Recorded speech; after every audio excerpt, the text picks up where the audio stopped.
Hello and welcome to RWA Book Club TV. I am your host, Nakia Smithers, and president of RWA Book Club. Today we are going to do a video review for Whatever Gets You Through the Night by Terry Deneen. This book was awesome and happened to be our book of the month for our meeting this March, in which we actually had a chance to speak to Terry through teleconference, and it was awesome. We really had a chance to better understand the angles that she was coming through with the book.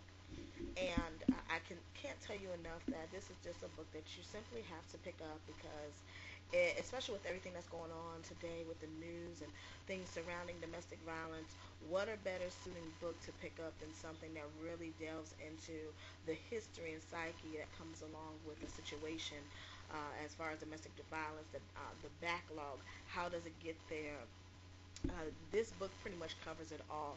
Now, this review, as well as others, will be posted on our website, which is www.rwabookclub.com. This review has been a collaboration from our book club members at the meeting that we had on March 14th.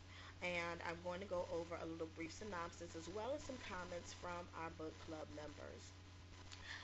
Overall, we gave the book a 4. We do scale from 1 to 5, and this was a very, very good read. So overall, when all the members got together, all of our scores collaborated, and we gave it a number 4, which we definitely are pleased with. The story in Whatever Gets You Through the Night starts in 1959. Hazel is a young mother that wants nothing more than to care for her young child and support the love of her life. Jimmy, however, has other plans. This is Hazel's husband. While there is no immediate denying that he loves his wife and his child when the book first begins, as the years progress and more children come into the picture, well, he feels like his manhood is attacked and love starts to fade. By the time that baby number 3 comes in the picture, things start to really take a violent turn. The violent streak doesn't surpass until Jimmy has a tragedy that falls to his demise, and unfortunately, this violent history spills over into the lives of the children. The main story in Whatever Gets You Through the Night is around Barry and her husband Earl. Now, Whatever Gets You Through the Night reads like a movie. Now, it is lengthy, and most of our book club members have mentioned, but it's very detailed, so that brings reason for the length. And it gives every character their own story. And when we talked to Terry, she explained to us why she felt it was necessary to put all of what she put into Whatever Gets You Through the Night in the book. And we completely understand and implore you to pick up the book so that you can take a look for yourself and make your own decisions as well. Now, the family history between these pages makes it clear to understand the psyche from each character and why their stories needed to be told. She is very detailed in making sure that every character in the story has their own sub-story, and you really start to focus and think about why that character does some of the things that they do, which is definitely a great way to understand exactly we talked earlier about the length, why it had to be the length that it is, because, certain things just had to be told. Now, here's the question. What happens when things get volatile for the baby of the family, who is Bari, and she gets together with Earl, who becomes her husband, and his past is so shocking and traumatic that it puts their relationship into situations that you almost wonder, would it have gone this far in the event that things had been different for him or things had been different for her. So definitely this was a good read. Now, here are some comments directly from our club and how they felt about the book. I love the way that Barry was about her business.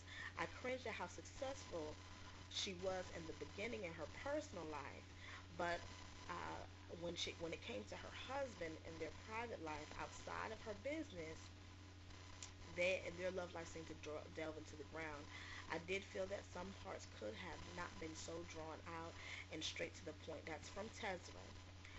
Barry and Earl's relationship was interesting to see how it slowly turned from heaven to hell. While some of the background information was too detailed and could have been excluded, I did enjoy the story overall. I loved how Barry became strong enough to leave Earl, and in the book you can really feel where Barry is coming from. That is from Angelique, one of our reviewers as well. This is an excellent depiction of what domestic violence situations look like. It gave a detailed description of what their life was about. The book that had started off with Barry and have reflected back on her life prior to that and revisits current prior situations. Uh, and that is coming from Farron. Me personally, I really did love Whatever Gets You Through the Night. Yes, there were parts that might have been a little bit too detailed and descriptive, but every author has a different style. This is just me speaking from an author's perspective. So you definitely have to appreciate the style that the author was giving. She really wanted to give all to her readers, and I felt her on that. It definitely read like a movie.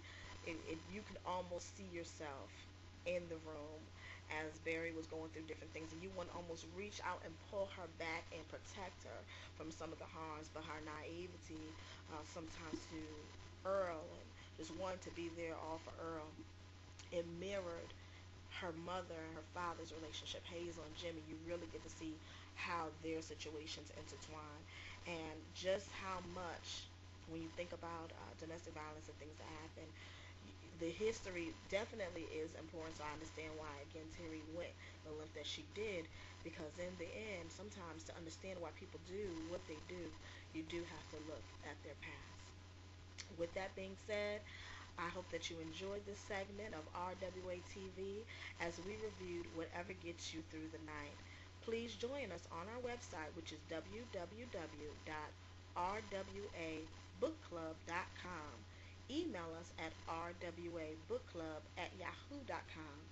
We are definitely continuing to accept reviews for books as well as author spotlights on our website. So there's different segments you can be featured on our website as well. I hope that you enjoyed again this segment, and I look forward to speaking with you later on the next segment of RWA Book Club TV.